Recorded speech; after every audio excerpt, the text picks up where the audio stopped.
उत्तर प्रदेश में होने वाले विधानसभा चुनाव में अब ओवैसी ने भी एंट्री कर दी है। ओवैसी चुनाव लड़ने की तैयारी कर रहे हैं और कई जगह से उन्होंने प्रत्याशी उतारने का फैसला किया है। ऐसे में ओवैसी के ऊपर राकेश टिकैत ने हमला बोला है और उन्होंने कहा है कि वो भाजपा की बी टीम है और उन्होंने उनको चचा जान भी कहा है। ऐसे में तमाम मुस्लिम समाज के लोग हमारे साथ में हैं, वो क्या सोचते हैं उनके बारे में, क्या ओवैसी के आने से कोई फ़र्क पड़ेगा? भाई साहब, सबसे पहले आपका नाम, आपका परिचय। जी, मैं रिटायर मेजर मोहम्मद रेहान। जी रेहान साहब, क्या फ़र्क पड़ेगा ओवैसी साहब से? देखिए, जब भी कोई नया दल किसी स्टेट में आता है तो फ़र्क तो पड़ता है। दूसरे जो दूसरी पार्टी हैं जिसने रूल किया है, जो अपोजिशन में रहे हैं, उन पे असर ज़रूर पड़ता है। ठीक है, ख़ास करके एक ख़ास कम्युनिटी का, मैं नाम नहीं लेना चाहता, लेकिन एक ख़ास कम्युनिटी का असर ज़रूर पड़ेगा और भरपूर असर पड़ेगा।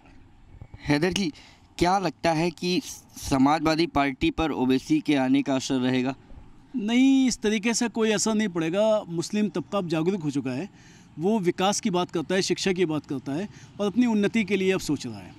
और जिस तरफ ही वो जाएगा जहां उसको विकास और उन्नति दिखेगी, और पिछली जो सरकारें उसने देखी, तो मेरा अपना व्यक्तिगत ये कहना है कि सपा ने सबसे ज़्यादा विकास और उन्नति का मार्ग मुस्लिमों को दिखाया है। इसलिए ओवैसी साहब के आने से कोई बहुत बड़ा अंतर आने वाला है नहीं। क्या राकेश टिकैत जो है वो ये कह रहे हैं कि ये भाजपा की बी टीम है? अब कौन किसकी टीम है ये तो समय डिसाइड करेगा। जो दिख रहा है उस हिसाब से कई बार लोग आरोप लगा देते हैं। फिलहाल मैं किसी को बी टीम या ए टीम नहीं कहूँगा। मैं तो इतना ही कहूँगा कि मुस्लिम अब जागरूक हो चुका है। वो देश के लिए, समाज के लिए और अपने स्वयं के विकास के लिए वोट करेगा। ना किसी के अब्बा जान कहने से भड़केगा और ना किसी के चचा जान के आने से कोई उसका ध्यान भटकेगा। उसको सिर्फ इस समय विकास दिख रहा है। विकास की राजनीति सपा ने की है तो वो सपा के साथ है। मतलब ये बताइए, क्या मुद्दे रहेंगे इस बार, क्या दिमाग में चल रहा है? क्योंकि हमेशा से भाजपा पर यही आरोप लगता है कि वो ध्रुवीकरण करती है। समाजवादी पार्टी के बारे में कहा जाता है कि वो मुस्लिमों की चहेती पार्टी है। मुद्दे तो सबसे पहला विकास का ही रहेगा। उसके बाद सबसे पहला विकास का रहेगा, फिर जो मतलब विश्वास जो टूट गया है हम लोगों में, हिंदू मुसलमान में, वो जोड़ा जाए और अब सम्मान जो मिला जाए, ये सब ये मुद्दे रहेंगे। और ओवैसी साहब के आने से कोई खास फ़र्क नहीं पड़ेगा। पिछले 5 साल में या 10 साल में देखिए ओवैसी साहब ने यूपी के लिए क्या किया, या मुसलमानों की, जब मान लो मुसलमानों की पार्टी मानते हैं ओवैसी साहब, उन्होंने मुसलमानों के लिए यूपी में पिछले 5 साल में क्या किया? कुछ नहीं किया। जबकि समाजवादी पार्टी ने पिछले 5 साल जब से बनी है तब से मुसलमानों के हक़ की आवाज़ उठाती हुई आई है। सपा पे असर नहीं पड़ेगा? सपा पे बिल्कुल असर नहीं पड़ेगा। आप बताइए, ऐसे बीजेपी लड़ती है यहाँ से, अगर शिवसेना यहाँ पे आके लड़े तो बीजेपी पे कुछ असर पड़ेगा? क्या बात, बहुत अच्छा उदाहरण दिया। बीजेपी और शिवसेना का उदाहरण दिया, ऐसे ही समाजवादी पार्टी और ओवैसी का उदाहरण दिया जा रहा है। समाजवादी पार्टी या ओवैसी साहब का जो यूपी में आना है, उससे मुझे लगता है कि थोड़ा बहुत असर पड़ेगा। क्योंकि वो उनकी सीट्स भले ही ना जीतें, मगर 30-40 सीटों पे वो नुकसान पहुंचा सकते हैं सपा को। जो उनका बयान देने का तरीका है, जो उनकी टाइमिंग है, जैसे बीजेपी कोई भी, जैसे 3 तलाक का मुद्दा उठाया, उसका अपोज़ किया उन्होंने, उससे कोई फ़र्क नहीं पड़ता है मुसलमानों को। ये मेरी पर्सनल राय है। जनसंख्या कानून को लेके आए, उसका अपोज़ किया, उससे क्या होता है, सबसे ज़्यादा फ़ायदा बीजेपी को होता है। और ओवैसी साहब वैसे तो बहुत लर्नेड आदमी हैं, मतलब एजुकेटेड हैं, ठीक है, बट उनके जो भी बयान हैं, जो भी उनकी टाइमिंग है, सबसे ज़्यादा फ़ायदा बीजेपी को होता है उससे। बीजेपी को सबसे ज़्यादा क्या बीजेपी को फ़ायदा मिलेगा ओवैसी के एंट्री करने से? क्योंकि अब तो राकेश टिकैत भी कह रहे हैं कि वो भाजपा की बी टीम है। जी, जिस तरह से आप पूछ रहे हैं ओवैसी साहब की यूपी में एंट्री से क्या फ़र्क पड़ेगा और मुस्लिम का क्या रुझान रहेगा, जैसा कि आप अभी पिछले जो इलेक्शन हुए, आपके बिहार का इलेक्शन हुआ, वेस्ट बंगाल का इलेक्शन हुआ, उन जगहों पर जाके ओवैसी जी ने अपने कैंडिडेट वहाँ पर खड़े किए और ख़ास तौर से मुस्लिम एरिया में उन्होंने कैंडिडेट खड़े किए, जिसका नुकसान सीधे सीधे कांग्रेस पार्टी को पड़ा और कांग्रेस पार्टी के कैंडिडेट हारने की वजह से वहाँ पर भारतीय जनता पार्टी की सरकार आई। आज उत्तर प्रदेश ही नहीं, पूरे हिंदुस्तान का मुसलमान बहुत ज़्यादा जागरूक है और वो देख रहा है कि आगे क्या होने जा रहा है। तो ओवैसी साहब बहुत ज़्यादा असर यूपी में तो नहीं डाल पाएंगे, क्योंकि आगे का भविष्य सबको दिखाई दे रहा है किस तरह से क्या कंडीशन हुई है और मुसलमानों के साथ में जिस तरह से एक डिस्क्रिमिनेटरी एटीट्यूड के साथ में जो यहाँ पर चल रहा है, इन सब चीज़ों से निजात पाने के लिए मुसलमान कहीं पर भी जाएगा, चाहे वो सपा में जाए, बसपा में जाए, चाहे वो कांग्रेस में जाए, लेकिन मेरी ये सोच है कि वो यूनाइट होकर जाएगा, किसी एक जगह पर वोटिंग। भाजपा के साथ नहीं होगा? भाजपा के साथ मुस्लिम कैसे चला जाएगा? आप समझ सकते हैं उसकी पॉलिसी क्या है। जब मुस्लिम के पूरे खिलाफ ही उनकी जो सारी पॉलिसी है और उनका तो काम ही यही है कि मुसलमानों के खिलाफ काम करेंगे तभी हम हिंदूज को इनवर्ट करेंगे, तो वो मुस्लिम कैसे जा सकता है वहाँ पर? मैं नहीं समझ सकता कि मुस्लिम आ जाएगा। भाजपा पर ध्रुवीकरण का आरोप लगता है। राकेश टिकैत जी कहते हैं ओवैसी बी टीम है भाजपा की। देखिए, मेरा मानना यह है कि ना ओवैसी बी टीम है ना ओवैसी ए टीम है।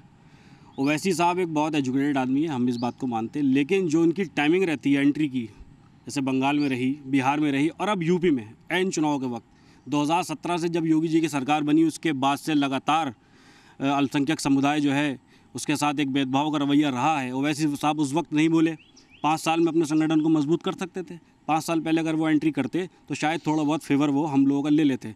लेकिन जो आज के हालात हैं, इस वक्त मुस्लिम सपा के साथ खड़ा हुआ है, क्योंकि मुस्लिम के हक़ की आवाज़ सिर्फ समाजवादी पार्टी ने उठाई है उत्तर प्रदेश के अंदर, और मुस्लिम समुदाय पूरा समाजवादी के साथ है और रहेगा।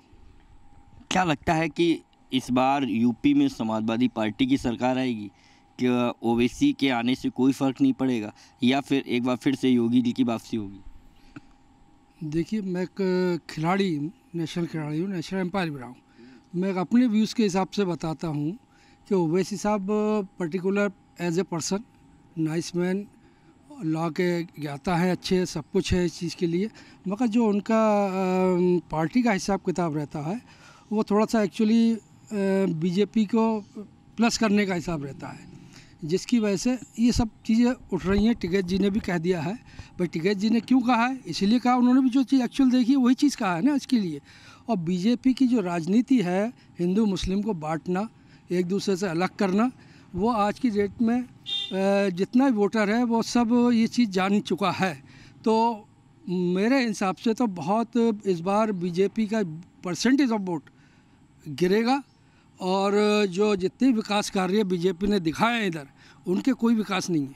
विकास टोटल ऑलरेडी सापा के हैं। अखिलेश जी के विकास रहे थे, जो करा था उन्होंने, उसको ही उन्होंने नाम बदल के या जैसे भी करिए वो चीज़ का उन्होंने प्लस करना चाहा, मगर ये सबकी नॉलेज में पता है, पब्लिक समझ गई इनकी।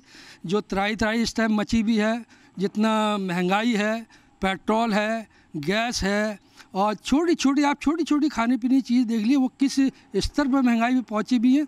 आदमी जो एक मिडिल क्लास आदमी, गरीब आदमी परेशान है, तो वो सब चीज़ समझ चुका है। बाकी बीजेपी इस चीज़ के लिए करे। और ओवैसी जी के बारे में मैं यह कहूँगा कि जिस हिसाब से वो अपनी स्पीच देते हैं, तो कोई ना कोई ऐसा शगुफा छोड़ते हैं जो मुस्लिम के फेवर में इतने हिसाब से बोलते हैं, जो प्लस वो बीजेपी का बेनिफिट होता है। बीजेपी का बेनिफिट होता है, ओवैसी बीजेपी का बेनिफिट कराने आए हैं। लेकिन क्या नहीं लगता कि योगी सरकार ने भी काम किया, मुस्लिमों के हित में काम किया, और तमाम ऐसी जो थी, जैसे मदरसों को काफ़ी हाईटेक बनाया गया है, नहीं लगता आपको? जी, मैं सैयद अमान अली रिजवी।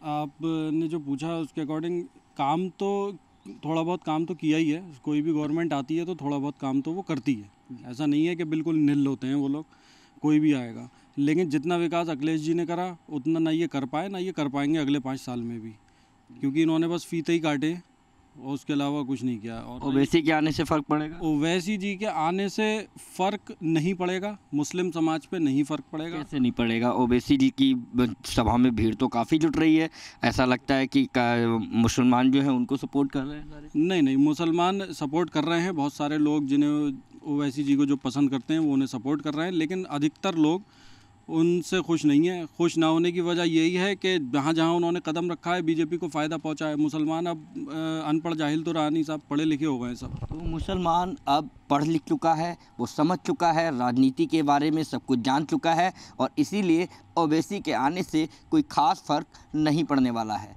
कैमरामैन नवल सिन्हा के साथ अनूप कुमार मिश्रा, ABP गंगा, बरेली।